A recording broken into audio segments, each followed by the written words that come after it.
2, 1.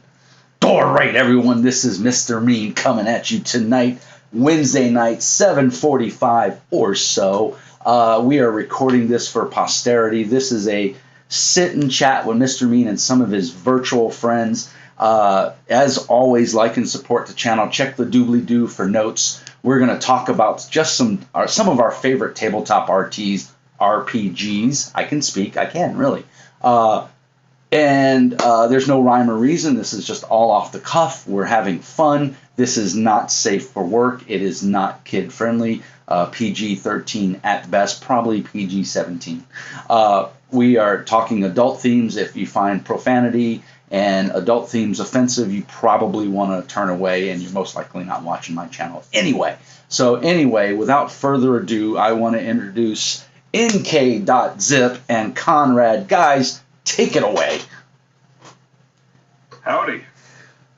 I am NK.Zip, as he mentioned, or just Zip. I'm a tabletop game developer, author, IT guy, mild-mannered IT guy by day. I'm Conrad, lead editor for Shattered, and yeah, I am not mild-mannered. He's not. No, he's not. I can attest. In fact, when I mentioned to Tex that I was going to do this, he was like, "Why not?" Roll him out here like I know, right? I mean, he was chomping, frothing, and the police came to my house and said, "Are you sure you want to do this?" I was like, I'm a good shot. They asked me how I could shoot women and children. I said, it's easy. You don't lead them as much. I mean, this is not hard to figure out. I said it was not safe for work. I mean, I gave everybody a warning. Did I not? I mean, so tonight I got these two guys. I'm just thinking about all the young kids who don't get the reference. That's a shame too. But hopefully their mom and dads will make them watch the movie because Charlie loves to surf. That's all I'm saying. So you need to watch this film. That's right. This is a rite of passage, and you're a man now. And when we're done, we're going to a whorehouse. Oh, man.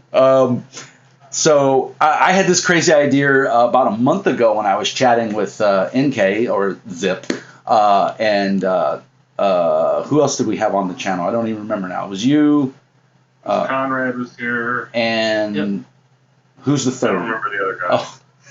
You just work with him, but you made a game with him. He wouldn't talk. He kept sitting there all quiet like. No, he did fine. You guys were all great. But anyway, I had this, after we stopped recording, I had this crazy idea that maybe we should do like once a month and just kind of get together and talk about what RPGs influenced us growing up and making us the people, demented, sad, but social people that we are. There's another 80s movie reference if you get that one. The old Bender house. So I'm actually going to let NK start off because mine's going to bleed into his in a historical sense. I hadn't made a decision on that. I was just asking. Oh, too late now. Your balls are in the hairs. You got it. You're tits up. Let's go. Yeah. Right. Okay. So I'll preface this by saying that I love and adore a lot of games. I've had a lot of fun with a lot of systems, ranging from rules light to real crunchy, from Fate to D20, all over the board. But sometimes things go beyond the die system. And if you know anything about the game I helped develop, Shattered, there's a lot to it. There's a lot of lore and a lot of really fantastic art that helps define everything else. And sometimes I just can't escape the beautiful premise of a game beyond its system. So what I have for you here is Cult Divinity Lost. And the version I have here for you today is the Kickstarter exclusive, not safe for work version. Their publisher and distributor wanted them to tone things down to be put on shelves and game stores. So they did that, and then they just kept the not safe for work version as a Kickstarter exclusive. And I hate you for that, by the way. So I'll just touch on a couple of things that I adore about this game and about this book in particular. So, like, first off, the art is awesome. It's dark, it's disturbing to some, and one thing I'm a sucker for is really good text design and logo design. So, Nerd. yeah, I know, right? The guy who laid out Shattered is a sucker for this stuff. Yeah, if you like the way our book looks, say thank you. So I adore the main cult logo here. It's very simple. You still have that little like broken kind of grittiness in the text, but it also has that sort of kind of like a 90s edginess almost going on there too. It's a little bit throwback, but it's also very clean, so you can read it. It doesn't look like a logo from a Swedish metal band. Yeah, when you look at it, you don't think logo, you think icon or emblem, right? It's representative of the product without being... Yeah, you know what that logo is. If you're in the RPG... piece of advertising. Yeah, if you're in the RPG world, you know that logo. If you've been playing games for more than, I'd say 5 to 10 years, you know that logo when you see it. Yeah, absolutely. So, in the book itself, one of the things that I really like, and one of my fellow developers, Tex, absolutely hates it. Yep. I already know what it is. Is the way that they laid out the pages.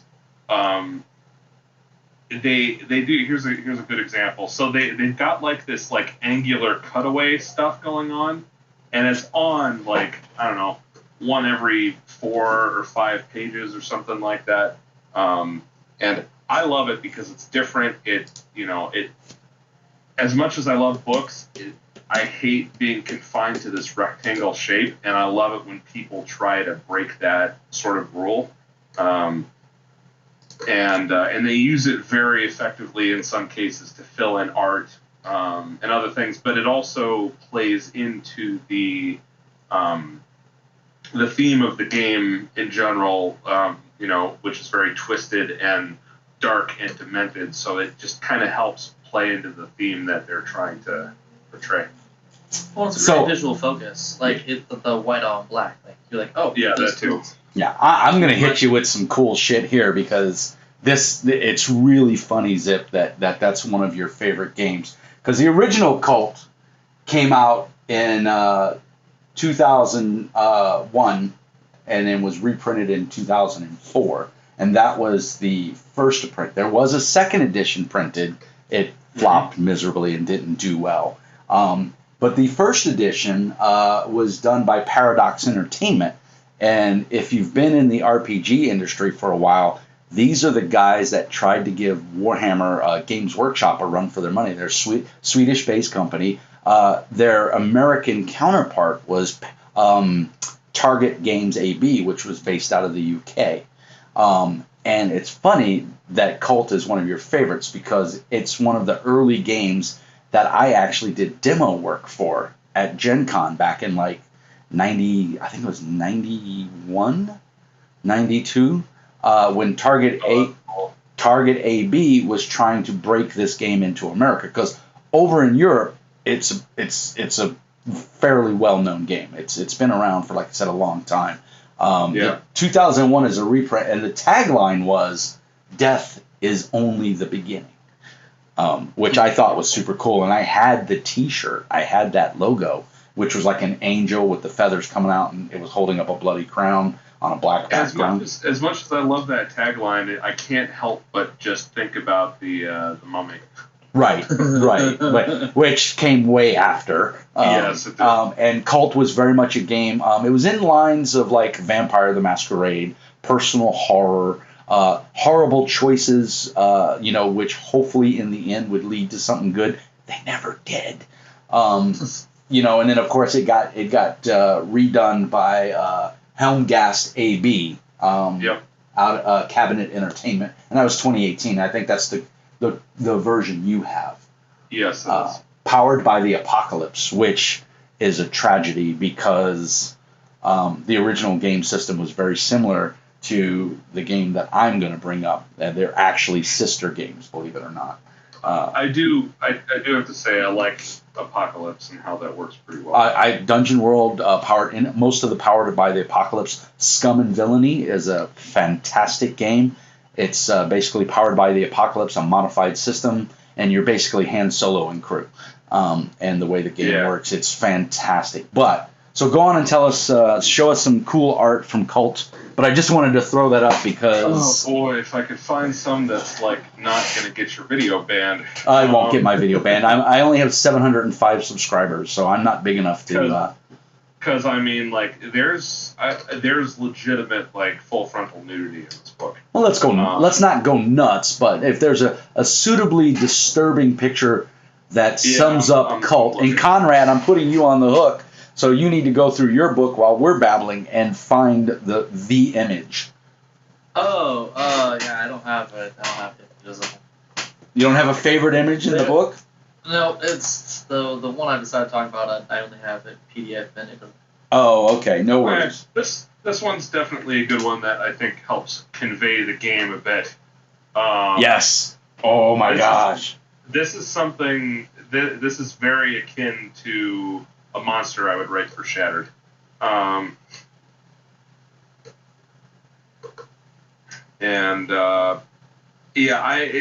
that's just one piece of all of it. But it's a very beautifully laid out book. And Helmgast did a very, very nice job with it. Is it available on DriveThruRPG?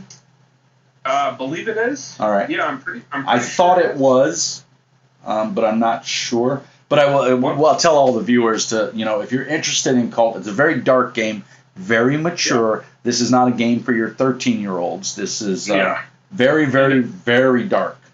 It's definitely in that sort of like Call of Cthulhu realm where you're in the midst of very dark, evil things going on. You will probably go insane at some point because you have to do all of these terrible, horrendous things. Yeah, it is Call of Cthulhu on steroids. In a lot of ways, yeah. Though I will never dethrone the king Call of Cthulhu. Right, it was the granddaddy of all personal horror RPGs. Just horror RPGs. I don't think there's anything that supersedes it in my book. And it's one of the first D100 systems I ever played, so I fell in love with it, which led me to Elric, which again was another, And I'm also biased towards Lovecraft because I'm a fan of his work. So right. So what's the retail price on it? I mean, sell the book. I think I don't know because once I got the book, I stopped looking to see how much you had to pay for it. Because you spent a shit ton on the Kickstarter, right? Yeah, it wasn't. I don't know if it was quite a shit ton, but you spent a penny though, right? Oh yeah. Every penny well worth it though. Yeah. I'm so jealous that I didn't get that. I have the original Cult version from the one even. So I actually did want to mention this. I'm glad you made me go look it up. So it's listed on. I'm sure you can find it on Amazon. I'm pretty sure it is on DriveThruRPG. But it's also it's published in part through Modiphius Entertainment. Yeah. It's up there for $52.99. That's the conversion rate. So you're kind of in that like $60 territory, which I'd say is well worth it because you're looking at full color, all like 370 pages, and it is case bound, stitch binding, and they have a bookmark in it, so you're getting a really high quality product. The one thing I did want to mention, and I kind of forgot about this, is that they had a Bible edition, and this one you can't get it anymore; it's out of stock.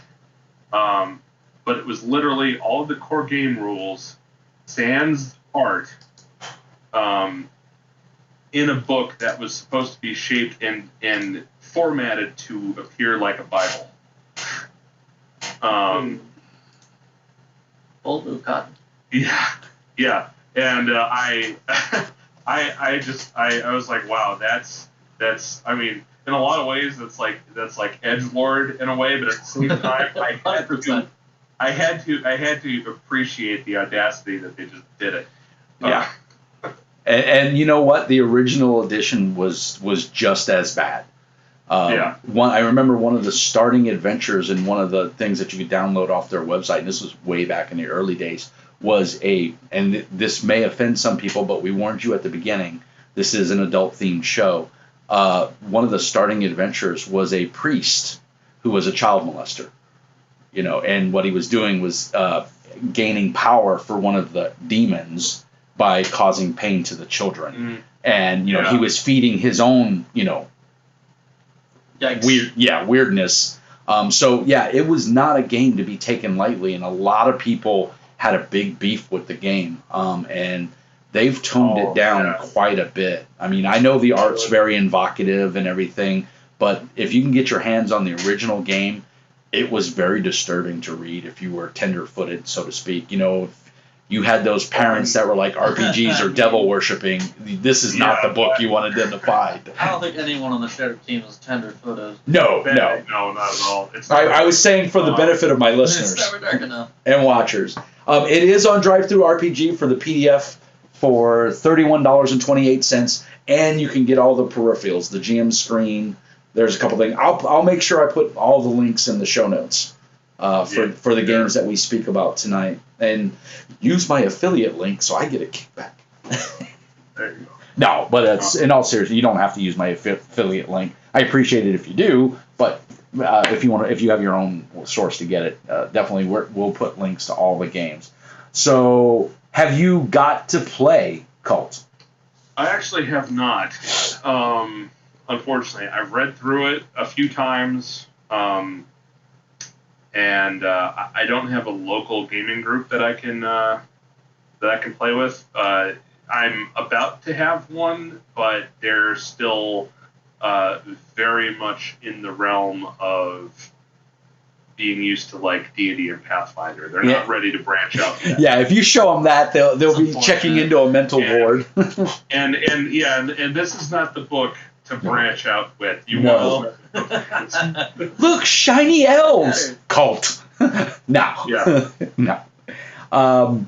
Anything else? I mean, so we know why you love it. The layout and the design of the book, the quality of the book, the stitch sewn, glued binding. Does it have a bookmarker ribbon or anything in it?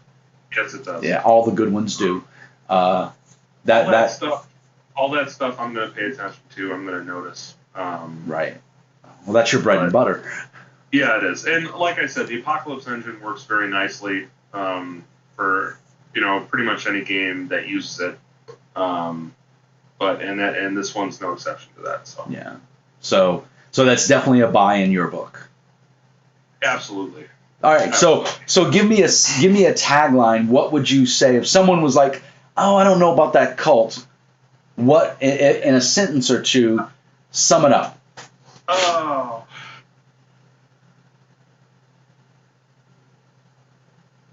Okay. Sorry, I'd have to take your time. For a second.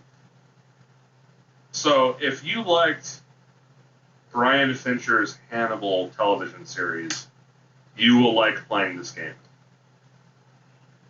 Excellent. That's about the best I can do. No, that's spot on. That's my wife just found that show and she's like, "Oh, I gotta watch this." It's incredible. It's hands down one of my favorite shows ever made, and it's a sin that they ended it after the third season. Oh, so all right. Anything else? I mean, aside from go out and buy it, right? Yeah, go pick it up. They're a great development team. There are some teams out there, and I know we talk about this a lot when we get on your show to talk about Shattered, but we really care about making sure that we're available for the community for questions, just generally being involved with people and the games they're running and things like that. And I know that these guys do a really good job of staying connected with the community that they've kind of reforged. And so I've got a shout out to Helmgas for being a solid crew. Because there are plenty of developers out there that kind of put a game out and they say, "Screw you, we're out of here." Yeah, they right take the away, money and run. sunset with their bag of money, and that's it. But, Yeah. And kudos to Modifius for carrying this, because there's a lot of, I don't want to say stigma, but there's a lot of heat with carrying a game like this. There's a lot of religious groups that are, they target games like this. There's a lot of prudes that, will find games like this. I mean, this game had some stigma around it back in the 90s. Unfortunately, it's not, we're not in the realm of the satanic panic anymore. Right. A lot of, which, not to plug another game, but it's the playtest is free up on Drive-Thru RPG, and it's a blast if you were around during that era and you know what I'm talking about. Yeah. But yeah, we're not in that era anymore, so I don't think it's as frowned upon as it used to be. Obviously, like, fundamentalist groups are going to have a problem with it, but there's nothing you can do. They're always going to have a problem. Right, and it's the joy of free speech. I mean, what I think is normally acceptable, or I have the ability to put aside, this is fantasy, this is reality, this is what I do for fun, this is, what I do for work. Some people can't do that, and, you can't make everybody happy all the time, right? You can't please everyone all the time. And I'll share something briefly. When I was a teenager, I got caught playing D&D when I was in high school, and my parents grounded me for a month. Wow. So because I came from an upbringing that thought D&D was going to lead to Satan worship, and you know what? This is the game that they were worried about. Or should have been worried about, not D&D. So funny to tag along with that. In high school for the last 2 years, I went to a private Christian school, and so one of the classes we had was like a religious studies. So I basically learned about other religions. But this book that they used to basically teach the class from, in the back it had some like other cults and minor religions and etc. Basically, emphasis on the etc. here, because one of the items in there was Magic the Gathering. Yeah. And I just remember reading. I remember flipping to it, laughing, and my teacher being like, "What's so funny? Like, what are you looking at?" I was like, "Magic the Gathering's in here." He's like, "Yeah, it is." And I'm like, I just remember like him answering so deadpan and being like, how can you, like, this is entertainment. That'd be the same as putting Harry Potter in here, which people do. There are actual people who think that Harry Potter is satanic, and it's like, hey, I wasn't allowed to read the books when they came out. As they say, suffer a wish not to live, or however it goes. Cleanse it with fire. Yeah. Well, don't forget. If the witch happens to be throwing a fireball at you, then it's probably a good idea. But or at least use ice spells. Yeah. Right. So, all right, Conrad. Thanks, Zip. That was very cool. And like I said, for everyone watching, after I post this, we'll put links to all the games where you can get them and everything up on in the show notes. So, Conrad, brother, what you got? So, I have Dogs in the Vineyard. Oh, classic. It was really hard for me to decide what game to do. I mean, I was almost tempted to even talk about like Everybody's John, because it's such a simple game and it's so well done. But no, it's just Dogs in the Vineyard. Glad you have a copy of it. Oh, yeah. To you doubt me? Essentially, Dogs in the Vineyard, you basically take on the role of a religious enforcer, sort of. Yeah. So it's a very Wild West setting. Like Utah. It's very much based around like the mythos of like the Western frontier and the Mormon emigration. So there's a lot of those themes that bothers you. Tough luck. It's a great game, so I highly recommend people reading it and trying to get around that, because it's a phenomenal game and the mechanics do a very good job of like marrying with the storytelling. Like for example, creating the characters. I think that was one of my favorite things, was because part of the character creation is playing the game. So it is in session 0. Session 1 is character creation. It's part and parcel with the game. So you go through building out your backstories, but also some of your relationships, family members, that sort of thing. And it culminates basically. The game is called Dogs in the Vineyard because this territory in the West is considered God's vineyard. So where all the fruits of His labors and ultimately human labor, will be appreciated. And so the dogs are characters, essentially, God's, best friend. You're there to help make sure that His will is done on Earth.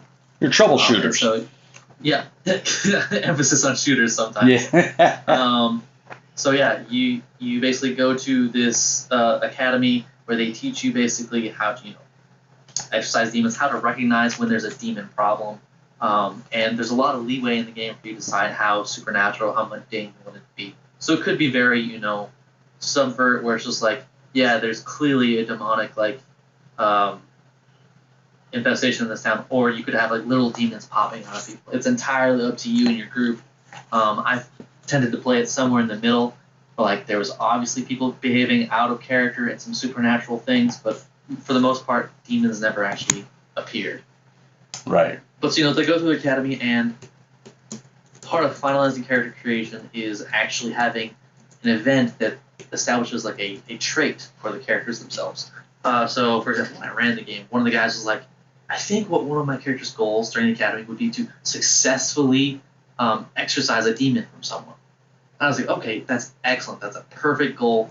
And that's something we can play with.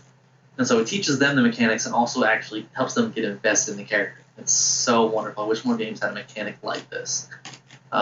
So he decided he's going to do this, and I was like, all right, so your teacher sets you up. It's a couple days before graduation. Regardless of whether or not you succeed, you're going to graduate. So don't feel like you're going to be a complete failure. But this is important to your character. You've established this as a personal goal for you, and they've made time for you to basically attempt this challenge. So they set up a small cabin, and they told you there's a man inside the cabin tied to a chair. He has a demon inside him. So he goes in there and tries to exorcise this demon, and he fails. He fails like pretty miserably, and it gets to the point where the dude actually breaks out of the chair. And I'll explain the mechanics here in a bit. But basically, the man broke through the chair and attacked him, and so now he has this really big fear of failure, and especially revolving around demonic possession. He feels like he's never gonna be a good dog. So it's like, it was awesome because now he has this trait that he can take with him that will pop up anytime they have to actually handle exorcism or demonic possessions. And it's on his character sheet. It's part of him for the rest of the way. And then you do that with each player. And so they each have this goal that they succeeded or failed at, but it's become a part of their personality. And now your players have something for them to latch onto and be like, this is important to me when it comes up. So it's awesome. Incredible.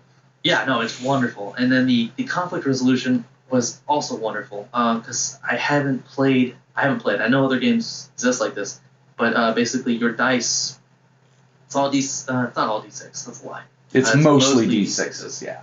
But based on other items and traits and qualities, there are things with as low as D4 and as high as D4. But your primary stats are all D6s. So you have body, heart, acuity, and will. And basically the conflict works is, I think the example in the book is your brother's son has been stealing money from him and using the money to pay a prostitute, essentially, and is pretending to be married to her. They're not married, but they're basically putting on airs, and people are just kind of letting it happen. And so, the conflict is established. Basically, there's 4 possible stages: talking, physical without fighting, fisticuffs, and guns are drawn. You basically move through your stats accordingly. So for talking, it's acuity and heart, if I remember correctly. And then it'll move on from heart and body is for physical but not fighting, and then body and will for fighting, and then will and acuity for gunfights. And so it's really cool because basically you roll your dice for your stats. So let's say he's just trying to talk his brother down. No, he rolls all his dice, so his acuity and heart. He keeps those dice because basically it ends up turning into a game of almost like poker where you have to see and raise each other. So they'll each roll. GM will roll for his brother and he'll roll for himself. And based on those numbers, they have to either see or raise each other based on how this encounter goes. So let's say he started off with a 5. He has a 3 and a 2. He's got 5. The guys, then he'll say what he's raising. Basically, I told brother, hey, you can't just go around shooting people. Okay, well, now his brother, the GM, will have to see that with his own dice. One of the interesting mechanics then is how many dice you use is relevant. Because you have to see, so you have to at least match what was played. Right. You can do that with 1 die. It's called reversing the blow. You can use that die to basically say, turn the whole conversation in this case, and then keep it to also raise. So you could say something like, well, maybe if you'd been around, this wouldn't have happened because he always looked up to you. Speaking of which, why did you ever leave? The family needed you. Well, now you have this interesting conversation, with your brother that's introduced, your relationships, your family dynamic, and maybe you have dice from your relationships with, say, your brother or your nephew that could now be coming into play. So it's really cool, and the conflicts have like a natural progression and a natural evolution. So let's say, it gets to the end of the conversation, and for whatever reason, you aren't able to continue to see, your brother's raises. You're like, oh, shit. Well, you can either secede, the conflict, or you can escalate. You can be like, okay, I want to go up to physical. Or you can say, I want to skip physical, and I'll go straight to fisticuffs. So let's say you just go straight to fisticuffs. You're like, no, fuck it. I'm tired of this argument. I hit him. Right? Now you roll for that, and you add those dice to this pool you have. And so it's a very natural evolution, and it makes the conflict much more engaging than just being like, I rolled, did I hit his AC, and then rolling some damage. I don't know. It's just a very natural, very fluid, very engaging process. Well, it was also a strong storytelling game. Yeah. And the conflict itself. You were playing to see what, almost very similar to Powered by the Apocalypse. You were playing to see what happens next. We always ran it with, we had 3 bowls with tokens in them. Like we also used to use the glass beads, or we'd get 3 different colors of D6 dice and just put a bunch in there. So you never knew, we would just grab the dice or the tokens, and you couldn't see what the other person had in their hand. Or we'd use the dice cups. You remember those leather cups when people would play liar's dice? We would use those. Okay. And so that was another way to do it. But it was, unfortunately, I just did it. My Google Foo is pretty strong. It is out of print, sold out. Even Noble Knight doesn't have copies. Yeah. So it's not on Amazon. It's not even on. It was on drive-through. I think they're out of production, and B. Vincent Baker doesn't make it anymore. They're not around. Which is sad. But I mean, I'm sure you can find a digital copy from a friend of a friend or something like that. Yeah. Because it's a phenomenal game, and I mean I could keep going, but it's really, I mean, it has its own feeling. Like if you like the Western frontier and like the Wild West and stuff like that, it's absolutely a game you should check out, because it's one of those games that it kind of encourages gray morality play. Yes. I mean, because you're one of Gotham Forces, just because you're a dog doesn't mean necessarily that you're perfect and pure and holy. Well, I mean, it says it the best on the back. It says you stand between God's law and the best intentions of the weak. You stand between God's people and their own demons. Sometimes it's better for one to die than for many to suffer. Sometimes. Dog, sometimes you have to cut off the arm to save the life. Does the sinner deserve mercy? Do the wicked deserve judgment? They're in your hands. So it's a game of consequences. It's a game of... Yes, it's a wonderful game of consequences, and it plays out in the dice even. Yes. Let's say, that escalates to the fist fight. It makes me really upset. Why? Anytime I see this will happen more in like well designed and laid out games, like how the Genesis makes me upset because it's just so gorgeous. It's so wonderful. But in this case, it makes me upset because the conflict resolution system they have there is just so goddamn elegant. And it's very well done. And it tackles it allows the existence of combat and social confrontation to exist simultaneously. Well, and improvisation even, because and a fluid transition between all of those potential stages. Right. And it makes me the part of it that makes me upset is that I wish that it was something that I had known about when we first started working on our conflict resolution. Like, it's one of those things that just makes me wish I could have done things differently because it is so good. Yes. And the neat thing about it, especially Dogs in the Vineyard and games similar to it, is social confrontation can be just as lethal as physical confrontation. Mm-hmm. And the other neat part about Dogs was there's no magical healing. There's no healing potions. No. There's no laying on hands. You get a gunshot to the gut, you're pretty much gonna die. It was very rarely. Well, that's not true. There is laying on hands. There is laying on hands, but it's very, very, very rare.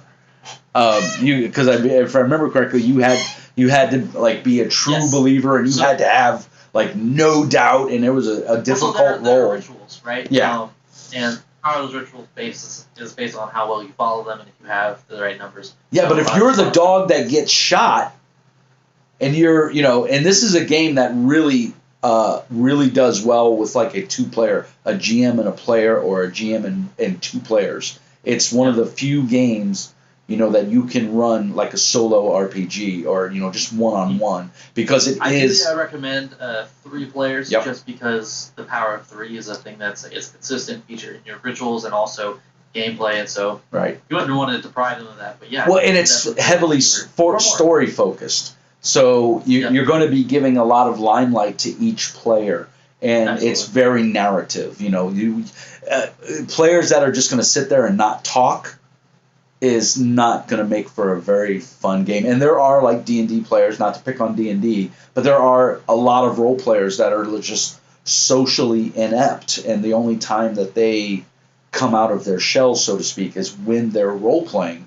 And See, and I think this game actually does a good job of helping those. it does, and that's what I was getting I at. did have a player like that at my table, and Same here. you definitely watched he got more engaged. Like he realized he was part of it wasn't just I met his numbers. Okay, well what did you do? What did you say? What was your response to what he did? And now what is your right? And what is your response? Right? And it the conflict resolution embeds the players in their character. It forces them to develop personality for this character.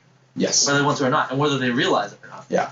And next thing they know, they're making decisions. You don't have to prompt them. And it happened with all 3 of my players. It got to the point where I didn't have to prompt anything. I'd just be like, "This is what happened." They'd be like, "I'm in. Let's go. I'm drawing guns." And I'm like, "Okay, all right, we're drawing guns." Yeah. But it was a game that you didn't want to de-evolve to combat unless it was absolutely necessary. Yes, and that was another thing that was so great. There was that emphasis on being, the mediators. They definitely took their guns very seriously. Yeah. They only drew them when they felt it was absolutely necessary. But when they thought it was necessary, they went in guns blazing. Yeah. It happened a couple times, and I was like, I made sure that it was very detailed, not graphic necessarily, but the impact of, every shot, literally and figuratively. That man's dead. That man is dead. Yeah, by your hand. He's gone. By your exactly. hand. That's the part. And I made a player cry. We actually had to your stop the stance is game on. for the night Right. because the guy was crying because they got into a shootout with some of these bad guys, and his shot he botched. He rolled. It was horrible, and he shot a kid. Oh no. Yeah. And so I played that up. I even had back in the day, I had my iPod connected, and I could with the swirly, and I spun it to a crying baby. A young kid crying. I'm a son of a bitch as a GM, dude. I used physical props in my local games. I gave a werewolf player. She was a white howler. I don't know anybody if you guys know werewolf well enough, but they're like this. That's what spiral dancers come from. The bad guys, the Pentex werewolves. White howlers were the 13th tribe or the 14th tribe or whatever. So I gave her. She fled her tribe because she knew the bad guys were coming, and she was trying to save them. And so she comes. She's staying in a couple of towns away, and there's a knock at her door. And she goes a cheap hotel. She opens the door and there's a shoebox. And so she's like, all right, I look around, I don't see anybody. I'm like, no. And then I pull out a physical shoebox and I put it in front of her, and she's like, what's this? I don't know. Open it. And sessions previous, we had talked about she had a favorite doll, right? So I went to a thrift store and I bought the doll and I ripped the head off and I put blood in it. And another scene, she had talked about her mom's favorite pearls. So I got some pearls and I stained them red with a couple of broken strand of pearls in there. And then I put a fang that was from her brother, who was also a werewolf, to say that, and the box had blood all in the bottom. It was all gooey and everything, and it was starting to dry. And bro, you are like the haunted hayride of GMs here. Dude, when you get in, No, it's great. When you get in deep, And the storyteller games, back in the early 90s, that was the shit, man. Those games, they did something that no other RPG had done up until then, and they brought in immersion. When you read Vampire the Masquerade, they talked about soundtracks, dim the lights, everybody drinking red wine or Kool-Aid if they were underage. They brought it to a new level, that didn't exist, before then.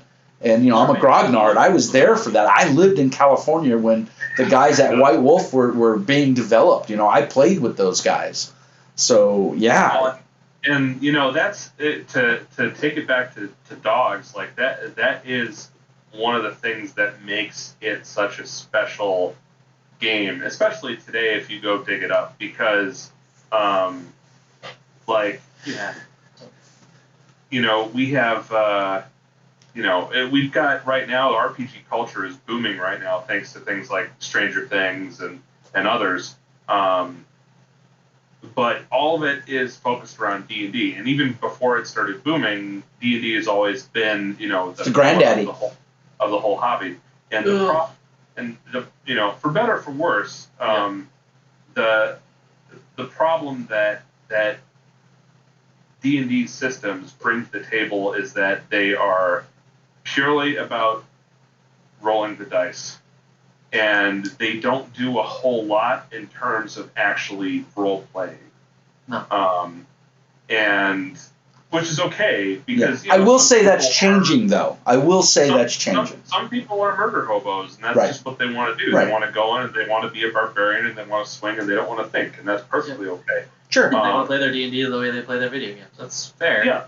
Yeah, and it's not wrong. It's not wrong. If the bottom line is, if you're sitting around a table with your friends or people you just met, it doesn't matter. As long as you get up from that table at the end of the 4, 6, 10 hours, whatever it is, and you walk away and you go, God damn it, I had fun. Yeah. Then you're doing it right in the GM. And if that means kicking in the door and killing all the kobolds and taking their treasure, no one has the right to say that that's wrong, But if you also want to give your player a shoebox and make them cry, and then at the end of that session, she came up and gave me a hug, right? And she was like, I've never had a session like that. She goes, thank you. And she talks about that game to this day, Yeah, that'll do it, man. Yeah. And that is the thing. That's the thing that the real good stories are told about. It's not about, I rolled a nat 20 3 times in a row. Well, to be fair, if you roll 3 times in a row, you're probably going to tell that story. But still, we're talking about the events in the narrative. And Dogs in the Vineyard was set out intentionally to allow the players to be part of the narrative. And it's a shame it's gone, because it's a great game. It is, and I think Conrad said it. Don't emulate it. Yeah, Conrad said it. I'm sure if you do some Google foo, you'll find a PDF of it somewhere. Yeah, absolutely. I'm sure it's out. I've never looked for it, to be honest, because I own a physical copy, so I've never thought about trying to find a PDF copy of it. But it's so good. Like, I didn't even finish talking about the dice resolution. Like, they're so good at it. Like, at the end of it all, when it's all said and done, depending on how far you are from basically being able to see someone's outcome, you take Fallout dice, and those dice are basically based on the severity of Fallout. So if you just lost a conversation, it's going to be D4s, and if you were short by, let's say, 4 points, it's going to be 4D4. Right. And those dice are going to determine kind of how severe the fallout of it was. If you had lost just that conversation with your brother, say, it probably had a serious effect on your relationship. It could change the actual value that you get. So there's your abilities, your traits, your relationships, and then your equipment. So if you had, say, dice for your relationship with your brother, it could actually change the number or the quality of that die. Yep, they could be de-escalated. Or increasing, because now you have, an even more strained relationship, per se. It doesn't, it's not limited in, higher values necessarily for the better. Right. If you have a really strong relationship with, say, wrath, because you have a tendency to go straight toward violence, you can have a really high die value in that. It doesn't mean that, necessarily it's a good thing. It means that it's something that's very powerful in you, very emotive, very... and a good GM will exploit that. It does. Very serious things happen. That's why the guns are all considered, the guns that the dogs receive are considered, basically whenever you have equipment, there's 4 possible values. It's normal quality, so it's a D6. If If it's crappy, it's a D4.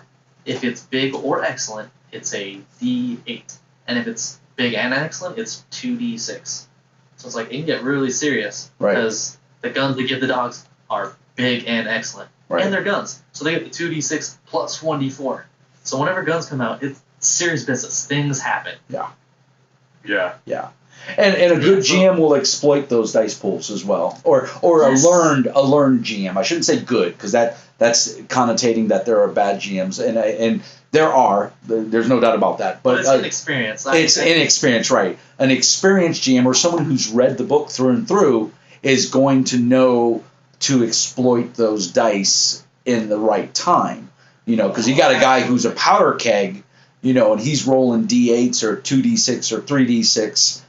For his emotional stability, and that's not necessarily a good thing. You can make his life miserable in a good way to further the story. And people who play this game, like you and me, and it sounds like NK's. Have you played it, NK? No, I've just read it. Yeah. I've read it. Oh my God, no! I'm running a game. Conrad, you got to run it now. I have read it and dreamed of playing it. We are absolutely playing 2 sessions before the end of this year. 2 sessions. One to make sure you all get character creation and like a little adventure, and then one like full days. It's happening. I cannot. I'm worked up. See, and this is the joy of a discussion like this. Look how excited he just got. I mean, and the endorphins are off the chart right now because this is a game he's passionate about. And dice are so elegant. It's so good. And all my players loved it. They felt really engaged. Like that's the best part. Like if again you walk away going, oh my God, I had such a good time. You can't wait for the next session. And well, I have one guy who he plays a lot of D&D. He's played a bunch of Pathfinder. So he went into the thing. He's like, I'm just gonna min-max. I expected that 100%. By the end, he was like, yeah, I worked the dice as best I could, but at the end, I didn't feel like it mattered as much, and he really got into his character. He's usually pretty good about it, but it falls behind his min-maxing behavior usually. Yeah. But this time around, he was like, no, this is it. I'm into this character. And isn't awesome. that, as a GM, isn't that a great feeling to know that you took this guy that normally is, we'll just say murder hobo to alleviate. He may not have been an actual murder hobo, but you know what I mean. Very creative murder hobo. Right. Yes. He min-maxed for the most. It's kind of hard to do that in dogs. Because a good GM is going to manipulate those dice pools. He was a really good talker and a really fast shooter, and so he was good at those things. Right. And he could handle a lot of conflicts, but not all of them. And so I think he realized that pretty quick, and it made him more engaged because he couldn't. And you can't solve everything with a gun. Like you said. You can't solve everything with a gun. Yeah, because as soon as someone drags him into a fist fight, it's like, okay, well, I'm not good at this, so either, I hope for the best, I hope someone helps me, or I have to draw my gun. And so, and I love the consequence of actions in RPGs, and to me, D&D doesn't necessarily do that very well. I mean, it's up to the GM and the players to make that happen. The mechanics don't really support it in any kind of way, but games like Dogs, games like Cult, any of the Powered by the Apocalypse games, Blades in the Dark, Scum and Villainy, those games, consequences have actions, actions have consequences is what I meant to say. And games that make you think before you act, are the good ones. And they're not for everybody, because there is the guy that all he wants to do is kick in the door, kill the kobolds, and take the treasure, and see how fast he can level up to the next time. And there's nothing wrong with that. Again, the point is he's having fun. And if his GM is catering to that, that's all that matters. I'm in a tough spot right now because I'm running Pathfinder 2nd Edition, and it's, for lack of a better word, it's a kick in the door, kill the monsters, get loot, get experience.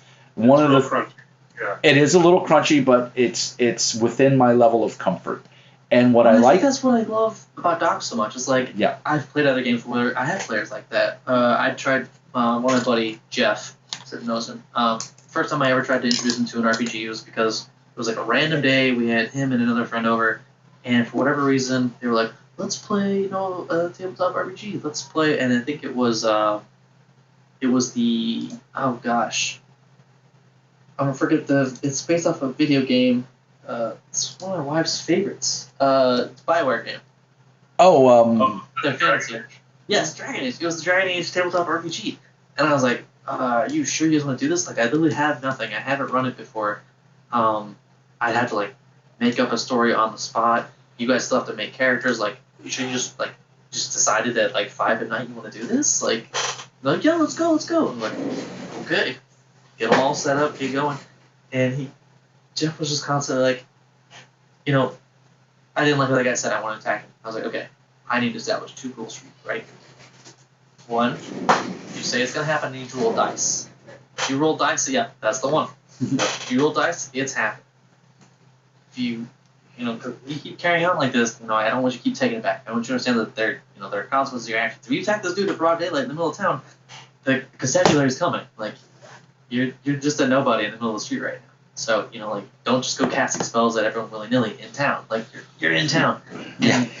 Use some common sense. The point that you play Dogs in the Vineyard. It's there. It's in the system. And they're taught that from the very beginning during character creation, right? Like, you teach them how the dice work so they understand not only their place in the world as dogs in the vineyard, but also, like, how the rest of the world sees them, how they're expected to engage with them, and then the fact that they kind of have free will to maybe push the boundaries a little bit in either direction. So it was wonderful. I didn't have to reiterate that thing. It was like, you guys are dogs in the vineyard. What you say, these people take as God's word. Like, it's law if you say it. So if you want, tell people that it's okay to keep, making marijuana and selling it to the little kids in town. Fine, that's on you. I'm not going to tell you what to do, but I will tell you what everyone else will do. And I only had to say it once or twice, and that was it. And the rest of that was just them and them working out kind of like where they stood in things. And it had a really good, if I remember correctly, it had a really good mechanic for if you went against the tenets of God, there were repercussions. So your player could be a murder hobo, but there's going to come a point in time where he was going to, rely on God or something, and it wasn't going to be there. There was some guidance in there that was basically GM tools where, like, you could essentially sway things one way or the other. But I mean, generally speaking, again, it really boiled down to how supernatural and mundane you wanted. Right. Do these rituals actually work? Does laying on hands actually work?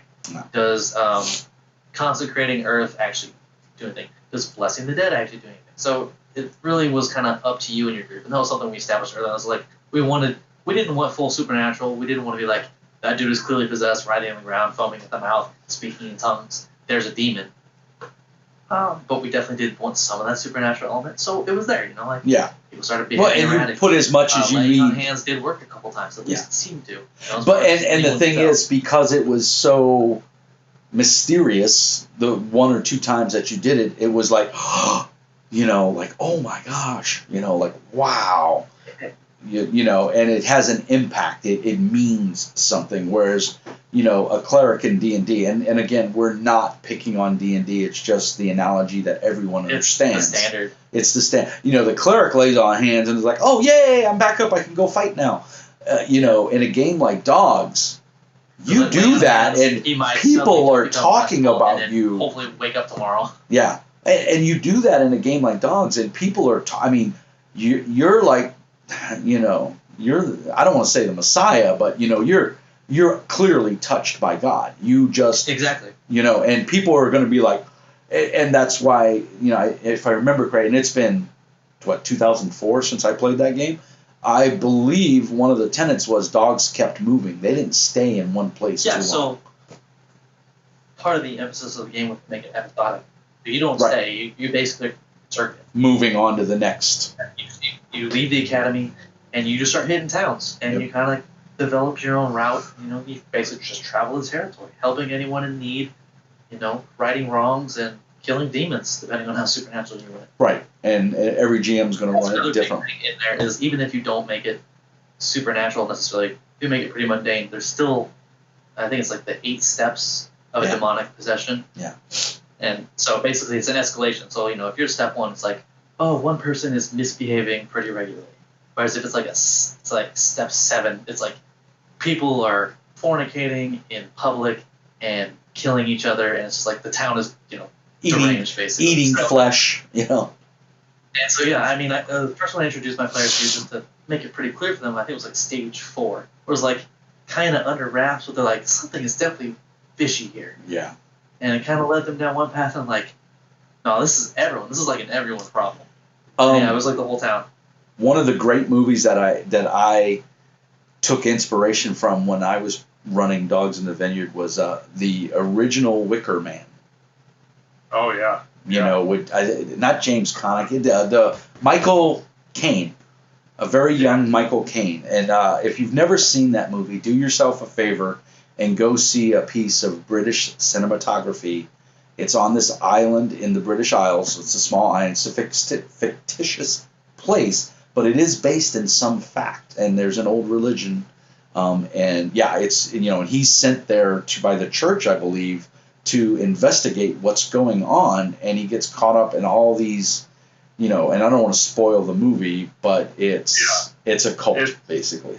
It's miles above the one that they did with Nicholas, not the Bees, Cage. I heard about it, but I could not bring myself to watch it. There's this one hilarious scene. They have something on his head, and then they force bees to sting him or something like that, and he just screams, "Not the bees!" And it's so out of context for the whole film that it just doesn't fit, and it's hilarious. I'm curious if that's I'm sure it's based off of a book. Doesn't fit, and it's hilarious. Yeah, that's true. Yeah. It needs to be a very Nicolas Cagey movie for it to work for him, and that was not one of them. After Dark. Or is it After Hours, or where he thinks he's a vampire? Yeah, it's a horrible movie. Like Mandy. If you've seen his more recent film, Mandy, he's perfect for that. But, I haven't seen Mandy. I heard it's bad. It's incredible. In like the B horror schlock kind of style. So yeah. That's not your thing. You're not going to like it. But he's perfect for that kind of movie. Right.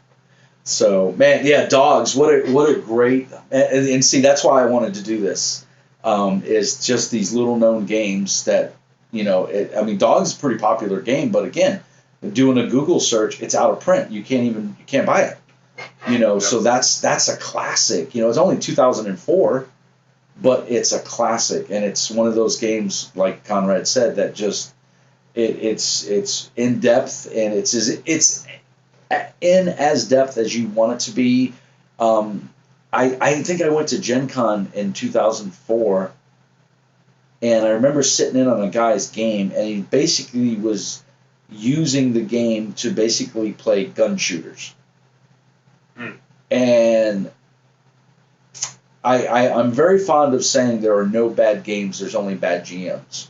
I truly believe that. There are very few RPGs that are just like, oh my god, there's no redeeming quality to this game.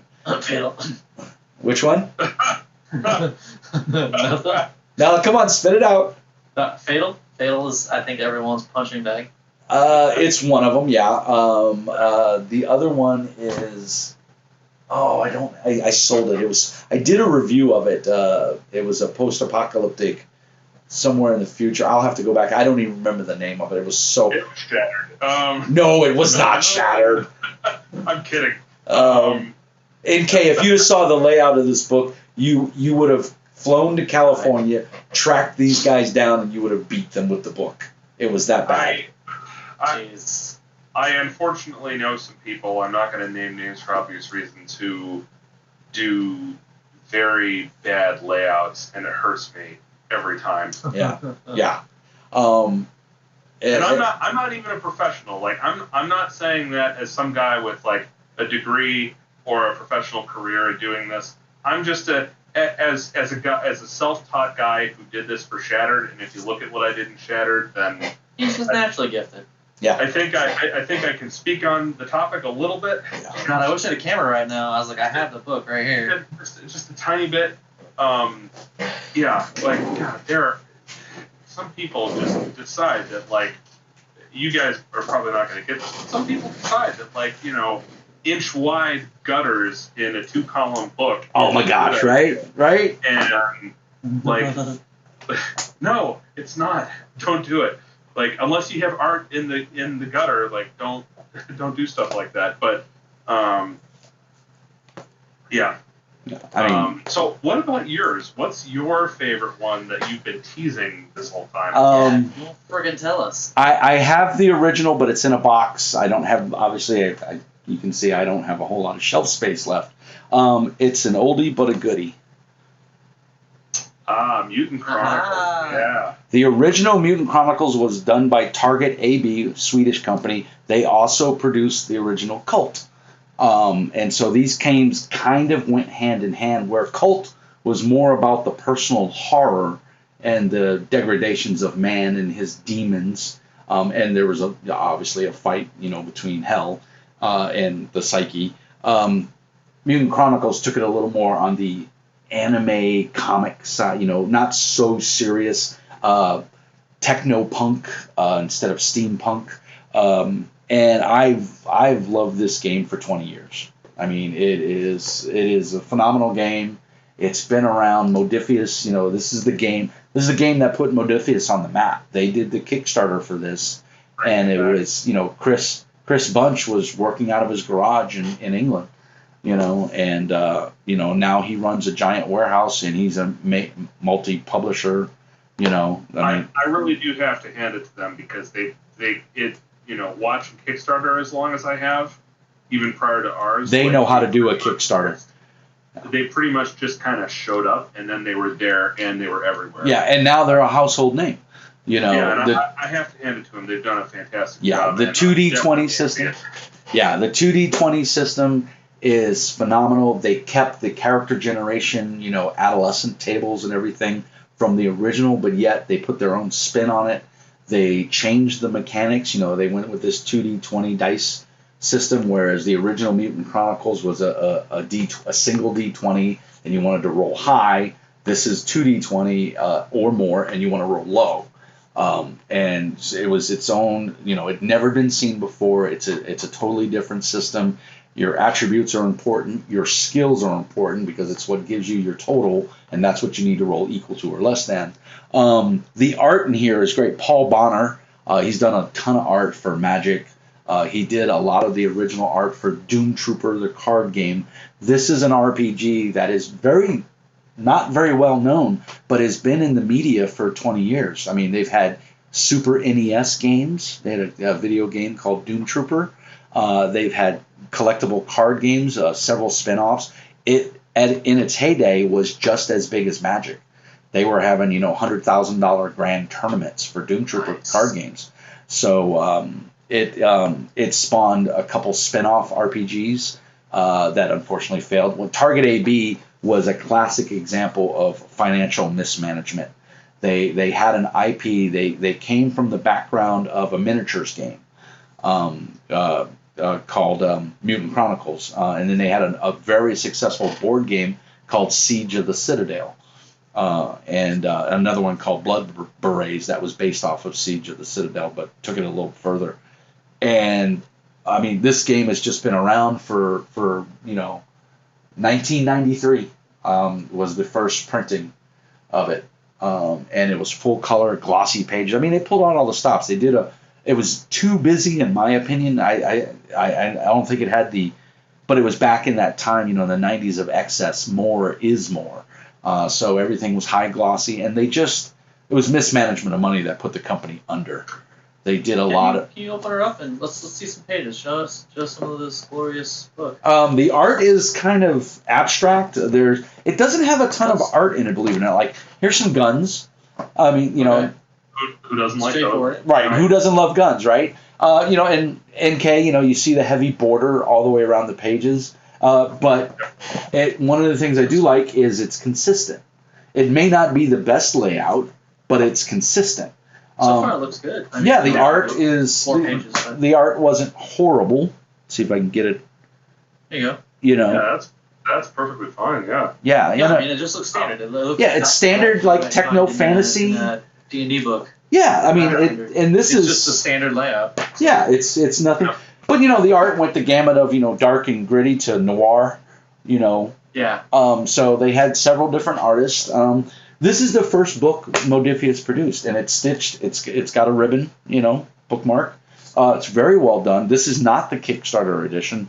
That's Paul Bonner's art on the cover. They got him to come back and do this piece of art. And I think he has a couple pieces on the interior, but nothing major. But the book is well laid out. It makes sense. You can make a character, and it's one of those games that I've run this game since 1993. I fell in love with it. These guys paid for me to go to Gen Con in '93 and run demos of this game, and they paid for my airfare. They paid for my hotel. They gave me, I think I want to say it was like back then, we're talking 93, 94, they gave me like $35 a day for food, and they literally sent me a check in the mail, and they sent it to me like a month in advance, because I had been talking to them. I was running demos doing the miniatures game, which it was called Warzone, and at the time they were like, it was Warhammer 40K and Warzone were the two. You went into any game store across America, and that's the two miniature games that people were playing. And they were the first ones to do the press to fit miniatures, So it would be like it would be a torso and legs, and then you would press on the arms that were holding the gun, Mm-hmm. and they were simple to paint. I mean, they weren't awesomely molded or anything, but the quality was decent, and the game sold like hotcakes because it came in a big box with like 80 something miniatures in it, and people just went gaga because it was a complete game in a box, And then, of course, they had a pamphlet in there for Mutant Chronicles, a role-playing game. They had the marketing down. They understood what they were doing. The sad part was the company just mismanaged their money. Is this? And it's Modifius. Is a Mutant Year Zero, Mutant Football League, or is those something? That's something completely different. Yeah, that's no tie-in. Like I said, they had a Super NES game. They had a card game. They've got a digital card game right now that is kind of a solo project. Some small third-party publishers picked up the license to the card games to produce it digitally, and I'm kind of half-ass following it, but because I'm not into card games. I've played Magic once or twice. I suck at it. It's not my cup of tea. But yeah, it's funny because, like I said, the original version of this and Cult were hand in hand, and what was bad for the company is people that played this picked up Cult, right? Thinking, oh, it's more techno fantasy. And Cult was so dark and so foreboding that it just turned people off. Oh, no. Well, it was, during the early 90s. So it was that Cult was ahead of its time, and I think. Yeah. It's also the dissonance of it too, probably, where I've got a friend, a local game developer here, who's had he's done 10 Kickstarters for board games and card games and other things, and they're just about ready to ship their last one, which went 6 figures on Kickstarter, and they make amazing games, but they're all very family friendly games, and he really wants to do an RPG. But he's really afraid of damaging the existing brand. And right. He really likes what we did in Shattered, but he doesn't want to have something like that into their brand. Yeah. Well, and rightly so, because he's built a business. He's built a business, but what a lot, and you might want to tell him this. It's just a matter of time. Well, okay, all right. And what one of the things you can do is he can create a spin-off business that has nothing to do with this, Pony Finder. All right, so just for argument's sake, that's his game, and that's it's got 13-year-old little girls going gaga over it, and he's making money, and he doesn't want to damage that reputation. So then you start, Brand X company over here. Is there actually a game called Pony Finder? Yeah. Yes, it's the My Little Pony. It's Pony Finder. Yes, there is a real game Pony called. Finder? I believe it's called Pony. I had to ask because you came up with that one real quick. Yeah, it's My Little Pony using the Pathfinder rules, first edition rules. Oh, okay. Yeah, so that sounds like way too many rules. Amazes me and terrifies me at the same time. Right. For Pony Finder, but okay. What do I know? Yeah, hey, is it Pony? Is it called Pony? See, now you got me second guessing myself. So just to give a proper shout out, I shared a link to the most recent game that my buddy did, Letterman Games, based here in Rochester, New York. Adventure Tactics is the name of the game. It plays like a tabletop RPG mixed with Final Fantasy Tactics. It's very simple, very easy to pick up, and it's beautiful. Oh, yeah. That looks amazing. I love the miniatures. Yeah, the miniature work is great. The art is fantastic. The actual, like, every scenario, which is like a session that you would have in a normal tabletop RPG, is is its own contained story arc, and then every one you do, you add a new level to your existing job, or you get a new job, and they interchange and mix and match and stuff. It's really cool. Sounds awesome. But as you can see, looking at it, like, that is definitely more family appropriate. Right. You don't want to throw in, like, demons and stuff like that next to it, otherwise what? It'll kill your brain. Oh, silly. Sure you do. Yeah. If you're like us, right. we don't have that problem, but but we never set out to sell the families with kids. I once had a guy. I was at a convention. I once had a guy come up to me, and he said, "Do you think kids could play this?" I was like, "Well, I mean, we do have a warning on the back about some of the content in the game, but I mean, I'm not going to tell you how to parent, man. That's on you." Yeah. He bought the game and a bunch of dice and said, "My kids are going to love this." Yeah, well, I mean... It depends on the age of his kids, right? I think his kids were like 7 and 9. Oh, man. That's a little young. But you know what? Like you said, you're not going to tell him how to parent. And if his kids can handle that... Maybe keep them out of the monster section and call it good. Well, hey, my mom took me to go see The Exorcist because she was too scared. The original. That's funny. Yeah, and so that explains a lot about me now, right? I mean, it all makes... Yeah. I literally had to... My science teacher took me to the principal office because I had my mom sitting next to my mom, and my mom had long fingernails, and I had bruises and scratch marks on my arm because my mom loves horror movies, but they scared the shit out of her. And so I had to go to the principal's office and explain to them that, no, I'm not abused. We went to go see a movie, and the movie scared my mom, but no, I'm fine. I'm not abused. My mom loves me, yada, yada. And, like, the cops, I mean, it was a big old ordeal. Oh, yeah, no, they took this very seriously. Well, this is many, many years ago. You got to remember my age bracket. Teachers were still allowed to beat the shit out of you. So abuse is a different form now than it was back then. In the 70s, teachers could spank you. You could go to the principal's office. I remember going to school with a note pinned to my lapel, that my mom had signed saying corporal punishment is allowed. Because my mom was like, if you step out of line, they're going to beat your ass, And I was that hard-headed kid that did the stupid shit in school. A little bit. Oh, man, I can't even tell you at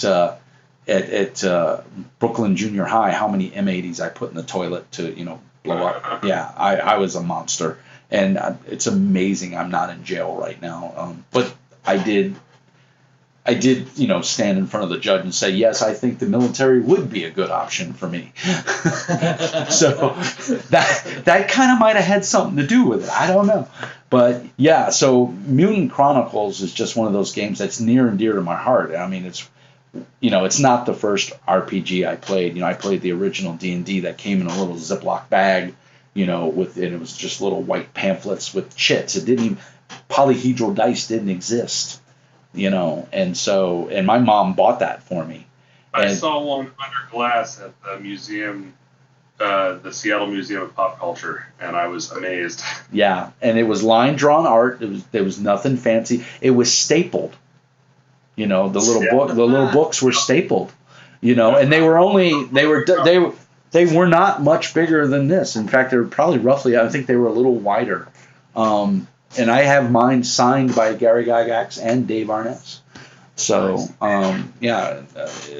Lord, I couldn't tell you where it's at, but I know I have it. I think Conrad or Zip, you said something about you got in trouble at school. I was on the lacrosse team in junior high. I played lacrosse. I've been roughly 6 foot, 200 something pounds since I was 12. I sprouted and I stopped. And I mean, early. Good for you. yeah. Well, I was about 180. I think when I went into the military at 17, I was 185 pounds. So I was lean and mean, skinny. But I was fast. I could, for a white kid, I could run. And I got beat up by my lacrosse team. My people who were my friends, because the player's handbook fell out of my backpack. Yeah. Oh. They're like, you fucking devil worshiper, and I had to go to the hospital. I had like a cracked rib. Yeah. Jeez. Yeah. So, I remember the satanic panic, and I remember my mom going to school, and my mom and I were both taking karate together, right? And I remember my mom judo chopping the principal because he was telling her that, I'm gonna be in the basement sacrificing puppies, to Satan, and that I need a father because my dad had left. And my dad was a New York City cop, and he just couldn't take it anymore. And my mom, I have 7 siblings. So I'm the oldest, or 6. I'm the oldest of 7.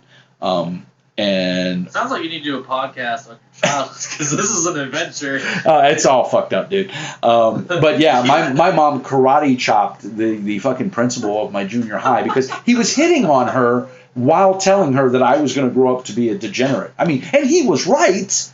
But my mom didn't put up with it. My mom was like 5'4", 160 pounds, soaking wet.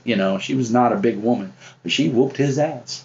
And magically enough, the kids, the 3 kids that literally the ones that were responsible, they all got suspended and shipped off to other schools. Because my mom put the fear of God in the principal. She's like, I'm going to come back, and if these motherfuckers are still here, I'm going to kick your ass again. Yeah, it was brutal, man. So, I don't have the happiest of childhoods, but there are a couple of memories that are fond to me, and that's one of them. My mom sticking up for me playing D&D, So, and like I said, my mom bought me the first set, So, yeah, cool. There you go. So, I mean, God, that's 3 different interesting RPGs. Is it not? I mean, that's kind of... Yeah. You don't get much more diversified than that. I mean, hopefully... Not a whole lot, no. Hopefully Tex, I'd like to get Jay from Feral Games Inc. in on this, and maybe a listener or 2 if someone wants to step up to the plate and join. It's amazing how much people love to watch YouTube or listen to podcasts, but they don't want to do it themselves. Except for Conrad, who's like a puppy waggling a bone in front of him. He's like, "Ooh, I want to do." You want me to talk about RPGs or Shattered? Shattered. I can talk about Shattered for weeks. We did this.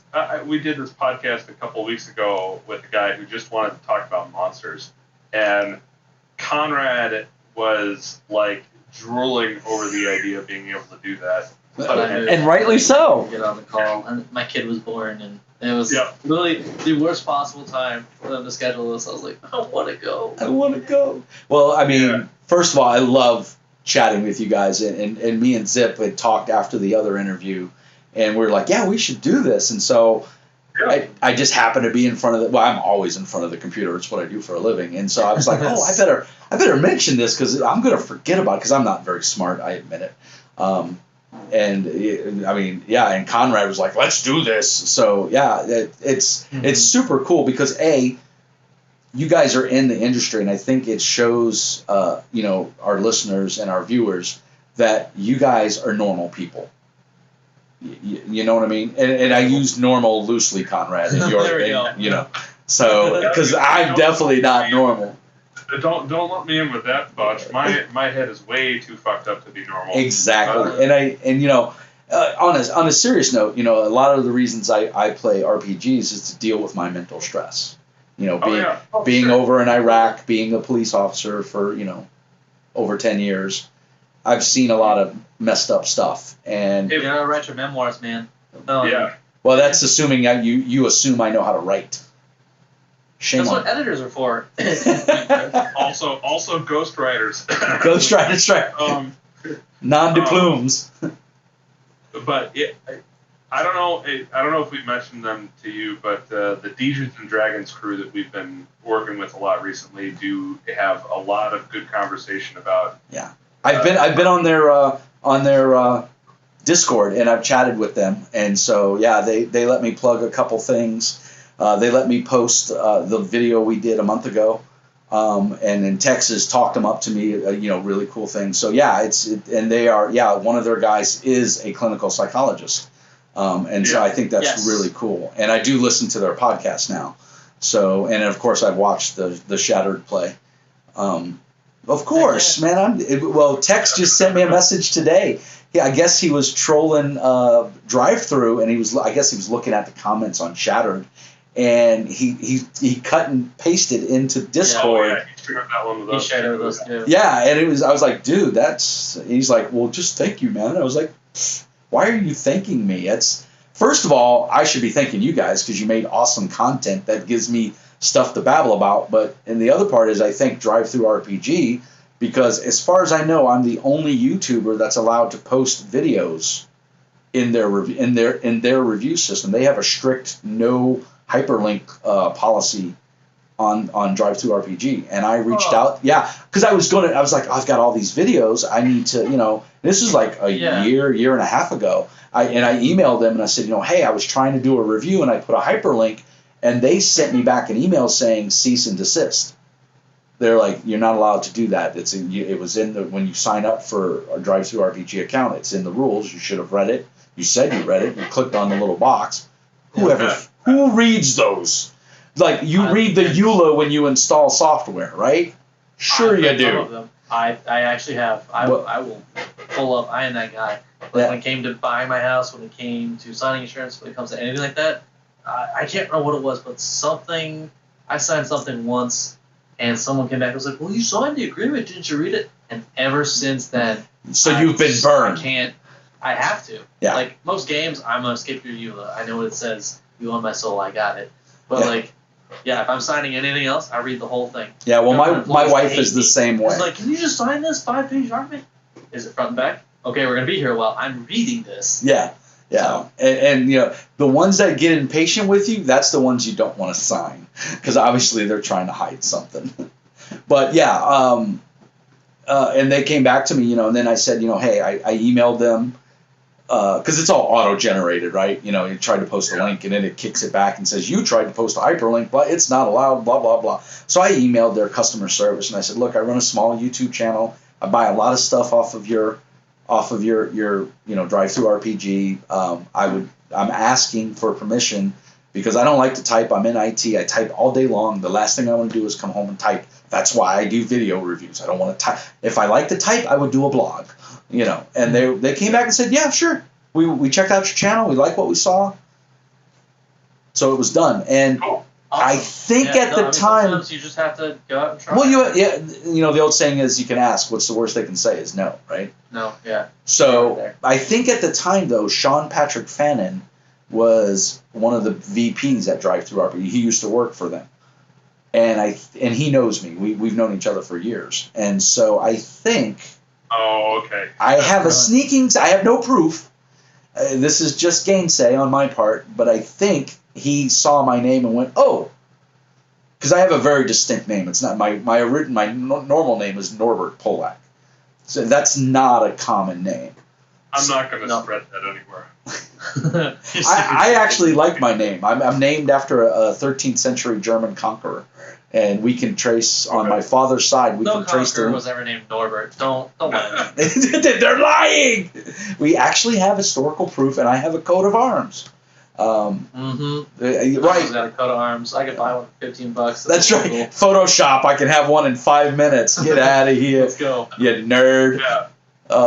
But yeah, and so that's my kind of like my insider. My joke is that I think Sean Patrick Fannin was actually working at Drive-Thru-RPG and recognized me and gave it the go ahead. But it's been 2 years later, almost 3 years I think now, and they still haven't pulled it. And hey, not gonna question it. Yeah, I go with it. I think it's really cool. And then when I put in for the affiliate program, because Zadmar, Richard Woolcock, who's over in I think he's in England or Germany, I can't remember. He makes a lot of stuff for like Savage Worlds, and he's like, dude, you should. He does like cards, gaming cards, for Savage Worlds and little one-shot adventures. Prolific writer, awesome guy. He's like, you pimp our drive-through RPG a lot. You should get paid. And I'm like, I don't know what you're talking about. He's like, he sent me a link, and so I checked it out. All you have to do is email them, and they look at your YouTube channel, and they look at your purchases, and they're like, yeah. And so, yeah, I mean, like 2 days later, I got an email back from the guy that's in charge of it, and he's like, yeah, here's your link, and he told me what to do, and so now I post it on all my videos, and believe it or not, I've made a couple of bucks already. So it's really cool, and I think any content creators out there like me should, invest in it, because if nothing else, I don't draw a check, but I use it as store credit, and I go buy cool things that I wouldn't normally buy, So it's a win-win, because drive-through doesn't lose any money, and the publishers are making money, because I'm putting that money back into product, and then other people are seeing my reviews, and then they go and they buy it. And I know for a fact, I know of at least 3 people that are on my channel that went and bought Shattered after I did the initial interview 2 years ago, because they told me. God, was it 2 years ago? Yeah. Crazy, right? And Tex is the one that reached out to me and was like, hey, dude, you realize it's been like 2 years since we did an interview? And I was like, oh, my God, it has. And he's like, maybe you should get us back on the show again. I'm like, yeah, maybe I should. And, well, the last one went really well. I enjoyed, chatting with you guys so much. And tonight really was kind of informative, because now I've learned a little bit more about how twisted both of you really are. No, I'll never shy away from talking about my messed up head. So, if our monsters give you nightmares, it's a monster he made. It's a monster he made. Yeah. And our creepiest, most awful monsters are all his, and I'm so insanely jealous about it. Because usually what would happen is we'd be working on monsters, we'd be working on something, be like, oh, hold up. We would be like, what? He's like, I'll be back. He'd just leave the chat or whatever. He'd be like, okay.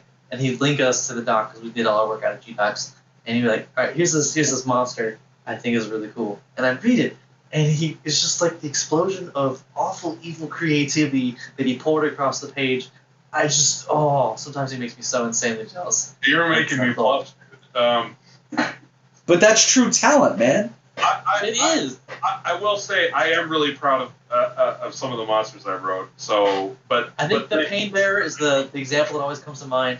The Pain Bearer is an awful, horrible, morbid creature. He created it, and I'm so mad I didn't think of it. It's a wonderful. I forget. The Pain Bearer is one of our. It's a. Yeah. This is the best part of the book for me. There you go. Hey. That he never hurt anyone. Yeah, that's right. I should sue you guys. You defaced my property. Yeah. you wrote in my book. I should send it back. I want a new one. This one's got writing in it. Scribble scratch. Pain Bear is on page 265. That's what I'm looking for. I was just. There's no picture. Yeah, I know. One of the sadder parts of the book is that we ran out of our budget. Well, and don't be sad about that, because first of all, the book is just freaking gorgeous. And you already gave a warning, so I'm actually going to read this if you don't mind. No, go for it. This behemoth is the guardian of the realm of pain and the high priest of the flagellant. While roughly humanoid, this creature bears a crown of blades and spikes embedded into its skull. The pain bearer's body cavity and internal organs are exposed. Each rib is broken, pinned and attached to one of its 6 weaponized arms. Each arm is a twisted spire of serrated brands embedded through each elbow, protruding through the base of each wrist. Painbearer covers ground in no time, moving on feet that fold over onto themselves and calves that have been broken to form a reverse joint. It's disgusting. It is. Limb whip. Yes. Limb whip. Hurricane and limb whip. Yes, that's the one that. And if you go to the bottom there's also a cult that is fixated around the Painbearer. The Pain Legion. The Pain Legion, yes. And I have to say, this is actually also one of the many references that we have in the book. Bloodstained Hurricane is a nod to Disturbed. Oh, nice. There's a few of those. I've seen Disturbed in concert many times. I've seen them once or twice. Yeah, they are. They always would play Arizona, the local radio station KUPD. was a hard rock, modern rock and hard rock radio station, and every year they would put on a concert, Summerfest, and usually Five Finger Death Punch, because Ian is from Arizona, or a girl he dated was from Arizona, which is the one song is about her. But yeah, God, we got to get, who's the resident GM of the group for N.D.E? Ew. Not Tex. I knew that. Not Tex. It's probably me. Yeah. I'm the only one who's actually run a game outside of the group, and I'm sure I ran one for you guys, right? I feel like I did. Yeah, you did. I've run playtest games. Yep. I am a GM, though I don't really count it as a strength of mine. So yeah, Conrad's definitely the. Well, Conrad, you need to run a game where I can play. I need to run so many games, dude. Believe it or not, that's something I want to start doing. Is I want to sit down, record a game and then release it in episodes over several weeks, like the Deechcast guys did. Yeah. But we should. We ought to. But get non-developers on. Yeah, absolutely. Right. Yeah. And the art I'd love to get Mr. Mean in here, Bear. Yeah. Bear. Oh, I love Bear. Bear's. In fact, I need to get Bear back on the channel now that Biomundus is out or about to be out. Yeah. Because he was super nice, and thanks to you guys for putting me in touch with him, because he was awesome we on the have to show. sing his praises. He did glorious art for our book. Yes. I shout out the guy every opportunity I get. Yeah, absolutely. He's phenomenal. And he always, and then he went and created his own book. He always messages me afterwards if he hears me plug him or buy a modus on something. He's like, "Thanks, man. You really didn't have to do that." I'm like, "Dude, yes, I had to. Yes, I did." So in that same vein, stop being so damn modest when I pimp your game, because it's a great frickin' game and the layout is amazing and the art is phenomenal. So take the praise. It's well deserved. You guys busted your ass on this. You had so many problems. You got kicked in the nuts with steel toe boots repeatedly, and you still came back to produce an amazing game. So you should be proud of it. Yes, thank you. Yeah. Now I'll get off my soapbox. Have no mistake. We are all incredibly proud of it and what we've done with it. But I know I try to maintain a degree of humility, because we worked for a guy that had didn't understand the concept. Yes. And it's never dark enough. And I know the story. Yeah. He didn't understand the concept of humility, and that's the last person I want to become. So I really try. But there's a difference between becoming a pompous ass and accepting gratitude and praise where it's well deserved. And your humility is what makes you guys awesome. And why I continue to pimp your shit, so to speak. And why I like the game, even though I haven't had a chance to play the damn game, because nobody up here wants to play anything but D&D or Pathfinder. That's a damn shame. Man, I can't I hate to even be the guy that's shit in the punch bowl, but I do have to move in a bit. Yep, we've been on for to briefly hit on some honorable mentions, because picking one game to talk about it's just I've got a couple I can mention. I mentioned briefly Everybody's John. It's a wonderful, simple game. Yep. You can play it online. You can play with a group of friends at a table. It's really easy. You just need 1d6 for everyone, and maybe some paper. Everyone basically plays a personality of John, and each personality has a goal. So it'll usually be really simple stuff. Like I one time played, and my goal was just to paint things pink, which means I had to find pink paint and maybe a brush, and then paint things pink. And basically the whole thing is geared around, basically the only time you roll is for things that require some difficulty or taking control of John. Basically, if someone's in control of John, everyone else basically has to spectate. But as soon as it gets boring or they accomplish an objective, Jim goes, "All right, cool, it's time to roll for control of John." Everyone rolls, highest roll gets control of John, and they just work their damnedest to achieve their objective. So you get some really wacky ones. Like one dude was like, "My goal was just dramatic entrances." And it was wonderful because he would just make dramatic entrances. He, flying jump kicked his way into a pickup truck. He stole the pickup truck, So now he's achieved his dramatic entrance, so he loses control of John, and now someone else is like, well, I have this pickup, I might as well drive it off to Subway to get a sandwich, because my goal is literally just to, acquire and eat sandwiches. So he literally drove it to the Subway, things got weird, he lost control. The dude with dramatic entrances got it back. Right. He did some weird, I think he said he stole one of the trays and did a grind down the line rail to the front and kick someone in the face to get a sandwich. He got another point, and that's all it is. And you play until everyone's out of control points for John, and then John falls asleep. And then because he's tired. And that's it. It is wonderful. It's really simple. You just need one die. Well, honestly, you can play with just 1d6 if you really wanted to. And just go around. And it's a fun game. It's a great drinking game. You just get silly, get wacky, see what sorts of things you can do with John.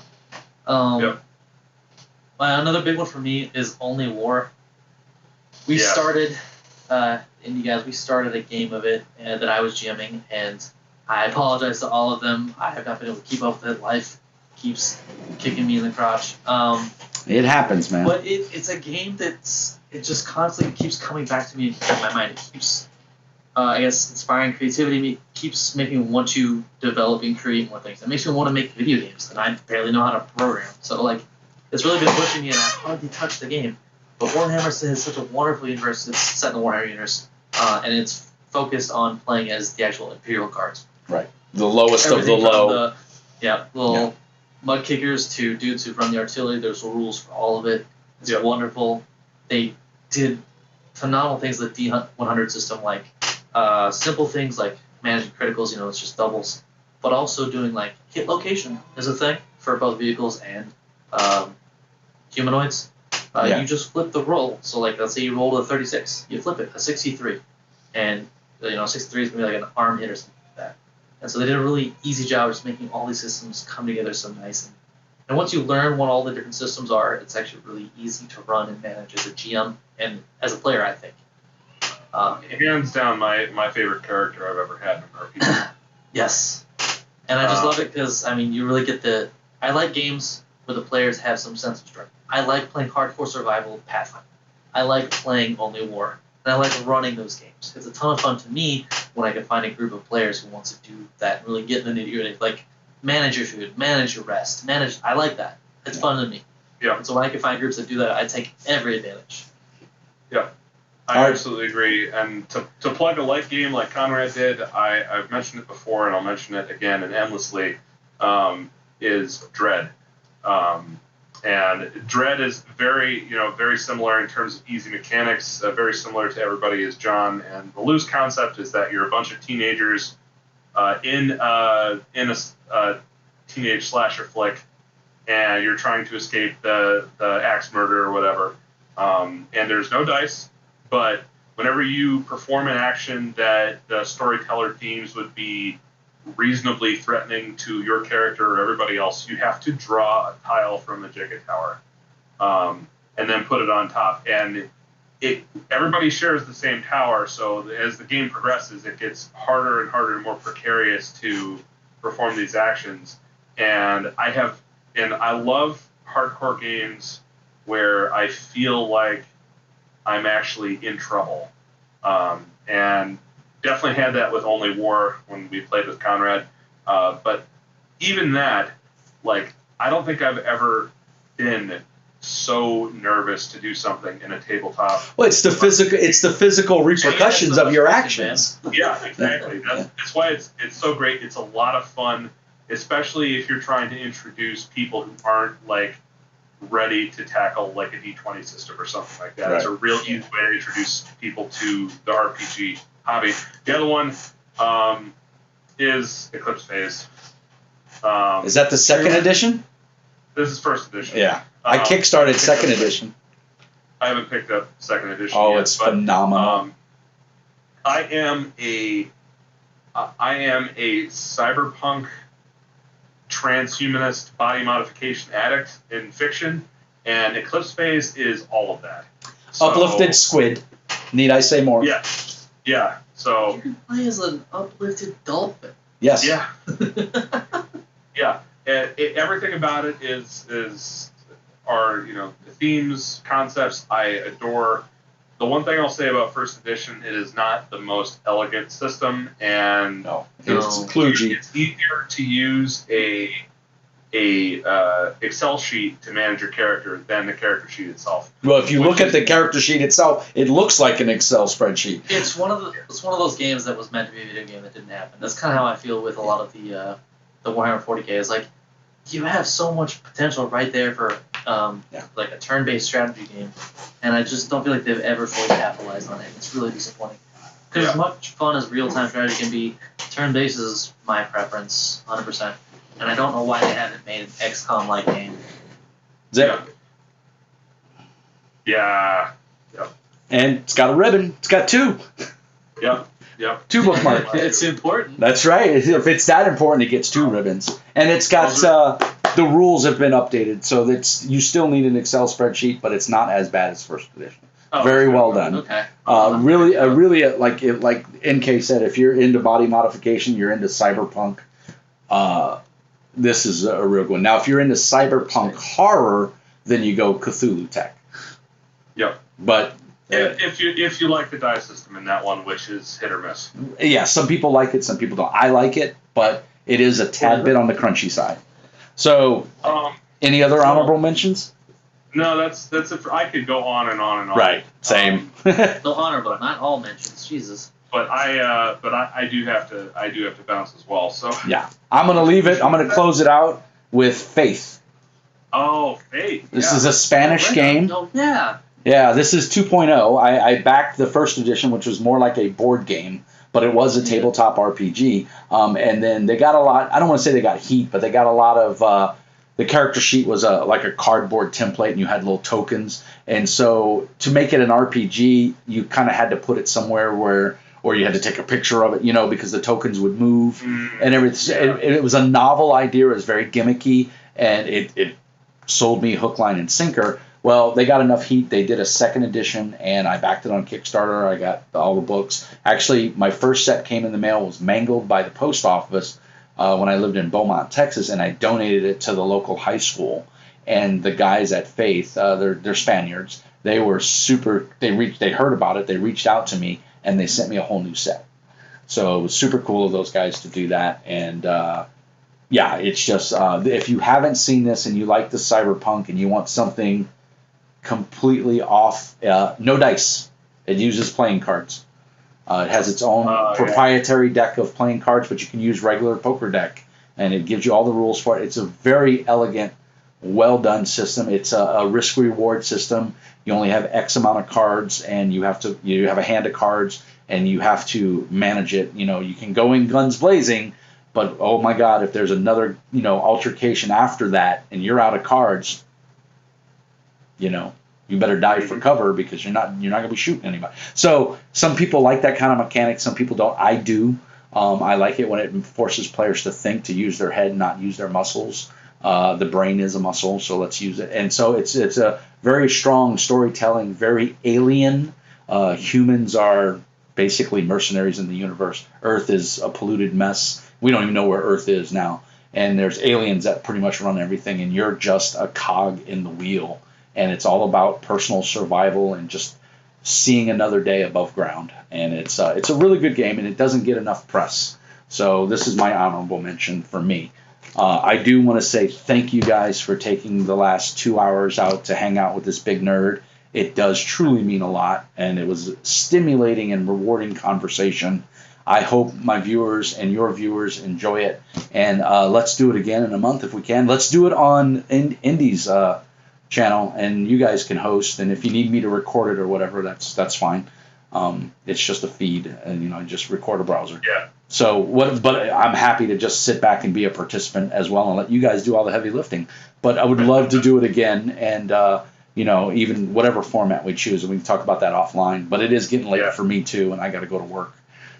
Which means I roll out of my bed and come sit in my office, but it's still work. But thank you so much for participating, guys. It means a lot, and I wish you obviously continued success. And I hope It's Never Dark grows up and it becomes just as big as Wizards of the Coast or Pathfinder, Paizo. Oh, that's the dream. We're living the dream, baby. So Fingers crossed. until we do this again, have a great night. Everybody in YouTube land, thanks for watching. I appreciate it. And Conrad, NK, again, thank you so much. Words can't express what this means to me. I know it sounds corny, but it's awesome because it people watch it and I get really cool comments and it's just fun for me. So I appreciate you guys letting me babble. And as I always say, be nice. All right, guys. Good night.